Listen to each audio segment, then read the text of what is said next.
কর্মীরা রাস্তায় নামতে আবারও বাধ্য হয়েছে।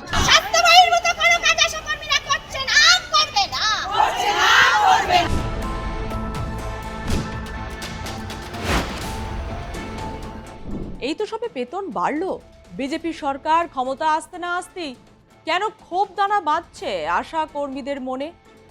আড়ালে আবডালে ক্ষোভ প্রকাশ নয়, জেলায় জেলায় বিডিও অফিস, জেলা শাসকের দপ্তরে ক্ষোভ আছড়ে পড়ছে। কি দাবি তাদের? আদৌ কি সেই দাবি মানবে সরকার? করে আয়ুষ্মান ভারতের যে ফর্ম, সেই ফর্ম খুঁজে খুঁজে বিডিও অফিস থেকে এনে জনগণের বাড়ি গিয়ে ফর্ম পৌঁছে দেওয়া, সেগুলো ফিল আপ ঠিক মতো হলো কিনা বাছাই করে নিয়ে আসা। এই স্বাস্থ্য বহির্ভূত কাজ করতে গিয়ে ইতিমধ্যে অনেক বান্ধবীরা রোষের মুখে, ক্ষোভের মুখে পড়েছে। দীর্ঘদিন ধরে মাসিক ভাতা বৃদ্ধির দাবিতে আন্দোলন করেছেন তারা। উৎসাহ ভাতা অনিয়মিত বলে আন্দোলন চলেছে।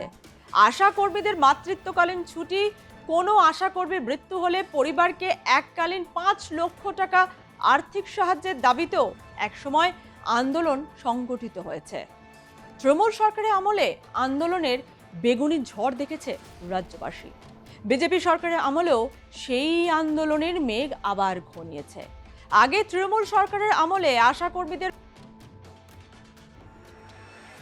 খাত থেকে যে কোনো ধরনের নিয়মিত সম্মানী বা ভাতা পেলেও ওই ব্যক্তি আর এই প্রকল্পের সুবিধাভোগী হিসেবে বিবেচিত হবেন না।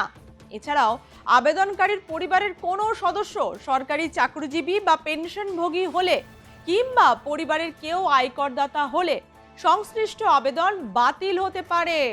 এমনকি পরিবারের কারো জিএসটি নাম্বার থাকলে, বাড়িতে 3টি পাকা ঘর থাকলে বা 50 ডেসিমেলের বেশি জমি থাকলেও আবেদনকারীর বাড়িতে গিয়ে যাচাই করা হবে।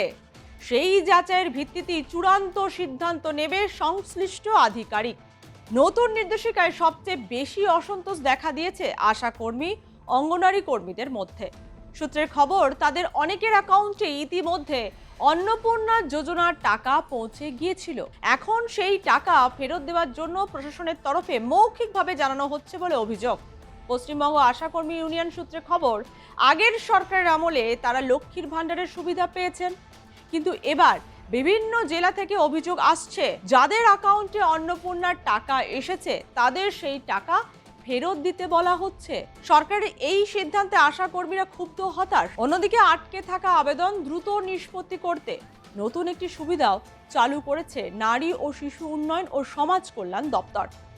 এবার আবেদনকারীরা প্রয়োজন হলে জেলা প্রশাসনের সহায়তায় পোর্টালে নিজেদের আবেদনপত্রের তথ্য এডিট বা সংশোধন করতে পারবেন। এছাড়াও দ্রুত যাচাইয়ের স্বার্থে আধিকারিকের সুপারিশপত্র অনলাইনে আপলোড করা বাধ্যতামূলক রাখা হয়নি। তবে সিলসহ বেশ কিছু নথির হার্ডকপি সংরক্ষণ করতে হবে। সরকার জেলা প্রশাসনকে নির্দেশ দিয়েছে প্রয়োজনে সিডিপিও, আশা কর্মী, অঙ্গনওয়াড়ি কর্মী, সহায়িকা, সুপারভাইজার এবং আগ্রহী বিএলওদের কাজে লাগিয়ে দ্রুত যাচাই প্রক্রিয়া শেষ করতে হবে। 30শে জুন পর্যন্ত জমা পড়া এবং বর্তমানে যাচাইয়ের অধীনে থাকা সমস্ত আবেদন 10ই জুলাইয়ের মধ্যে নিষ্পত্তি করার নির্দেশও দেওয়া হয়েছিল। একই সময়ের মধ্যে অফলাইনে জমা পড়া সমস্ত আবেদন ডিজিটাইজ করতে এবং কাজও শেষ করতে হবে। পাশাপাশি আয়ুষ্মান যোজনা প্রকল্পের ফর্ম বিলি করতে হচ্ছে। পর্যাপ্ত প্রশিক্ষণ ছাড়াই ডেটা এন্ট্রির কাজ করতে হচ্ছে, জানিয়ে সমস্যা তৈরি হয়েছে। এই সমস্ত বাড়তি কাজের চাপে স্বাস্থ্য পরিষেবার মূল কাজ ব্যাহত হচ্ছে বলে দাবি আশা কর্মীদের। আজকে আমরা বাধ্য হয়ে ডিএম সাহেবের কাছে এসেছি যে আশা কর্মীদের যে নানান রকমের কাজ করতে হয় সকলেই আমরা জানি পশ্চিমবঙ্গবাসী।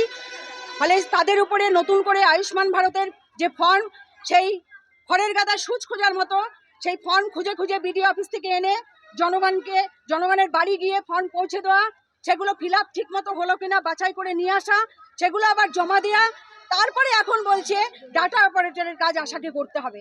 এই কাজ এই কথা জানতে পেরে ওটা আমরা মানে মানবিকতার খাতিরে করে দিচ্ছিলাম, ওই কাজ কিন্তু আশার কাজ নয়। বাধ্য হয়ে করে দিচ্ছিলাম মানবিকতার খাতিরে, যে নালে পাবলিক বঞ্চিত হবে। সেই দায়িত্ব নিয়েছি। এখন আবার নতুন করে ডাটা অপারেটরের কাজ আশাদের উপরে চাপিয়ে দিচ্ছে।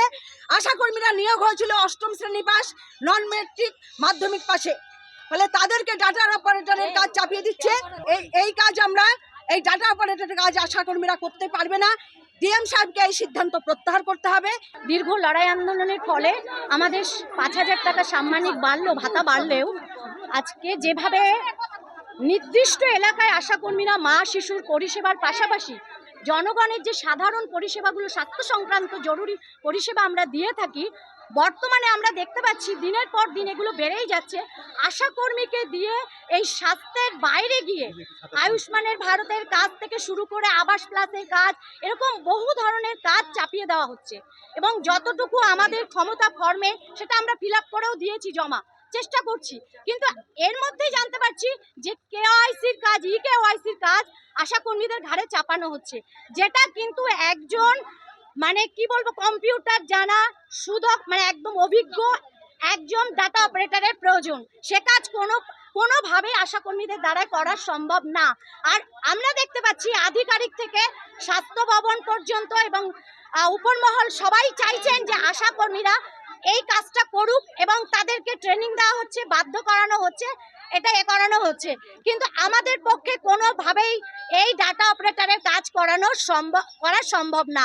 আমরা অভিজ্ঞ নই, আমরা কম্পিউটার জানি না, ফলে আমরা আতঙ্কে আছি যে যদি আমাদের এই কাজ করতে গিয়ে ঠিকমতো পরিষেবা সাধারণ জনগণ না পান, তাহলে সেই ক্ষোভের মুখে কিন্তু আমাদেরকেই পড়তে হবে। সামান্য পারিশ্রমিকে আজকে আমরা নির্দিষ্ট এলাকায় মা শিশুর পরিষেবা দিতে গিয়ে যে সম্মান, যে ভালোবাসা জনগণের কাছে অর্জন করেছি, আমরা দেখতে পাচ্ছি এই স্বাস্থ্য বহির্ভূত কাজ করতে গিয়ে জনগণের আমাদের ইতিমধ্যে অনেক বান্ধবীরা রোষের মুখে, ক্ষোভের মুখে পড়েছে। ফলে আমরা চাইছি, সরকারের কাছে আবেদন করছি যে ইমিডিয়েট যতটা দ্রুত সম্ভব এই কাজ দায়িত্ব সম্পন্ন ডাটা অপারেটরের হাতে দেওয়া হোক, আশাদেরকে এই কাজ থেকে অব্যাহতি দেওয়া হোক। কি রে, তোর বেশ র্যাশ হয়েছে দেখছি। হ্যাঁ রে, কি করবো বলতো, র্যাশগুলো কিছুতেই কমছে না, অনেক কিছু ইউজ করলাম তবুও কমছে না। আমার মনে হয় তোকে কোনো একজন ভালো ডার্মাটোলজিস্টের কাছে দেখানো উচিত। তুই ঠিক বলেছিস, কিন্তু কোনো ভালো ডার্মাটোলজিস্ট থাকলে একটু সাজেস্ট কর না প্লিজ। এই তোর তো একবার র্যাশ হয়েছিল না, তুই কোথায় দেখিয়েছিলিস? তুই একবার গৌরীদেবী হসপিটালসে দেখাতে পারিস, ওখানে ভালো এক্সপিরিয়েন্স ডার্মাটোলজিস্ট আছে। আমারও সেম প্রবলেম হয়েছিল, এখন ওখানে ট্রিটমেন্ট নিয়ে আমি এখন ঠিক আছি।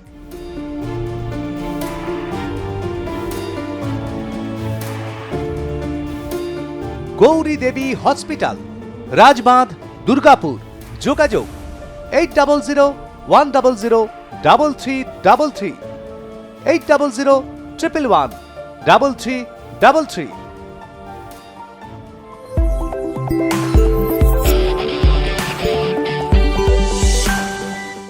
শুধু মুখে অভিযোগ নয়, জেলায় জেলায় কার্যত বিক্ষোভে সামিল আশাকর্মীরা।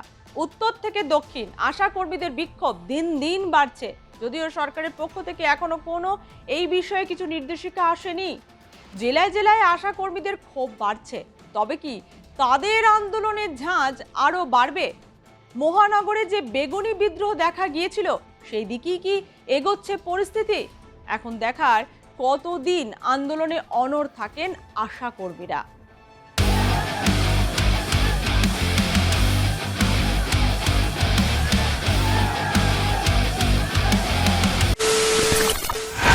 খবরের নামে প্রতিদিন সন্ধে আপনার ড্রয়িং রুমে কি শুধুই চিৎকার চেঁচামেচি খেয়ে আসে?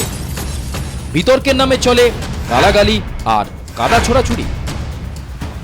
এবার সময় পরিবর্তনের, কারণ আমরা কান ফাটানো চিৎকারে বিশ্বাস করি না, আমরা বিশ্বাস করি খবরের সত্যতায়। আমরা কোনো পক্ষের হয়ে গলা ফাটাই না, আমরা সাধারণ মানুষের হয়ে প্রশ্ন তুলি।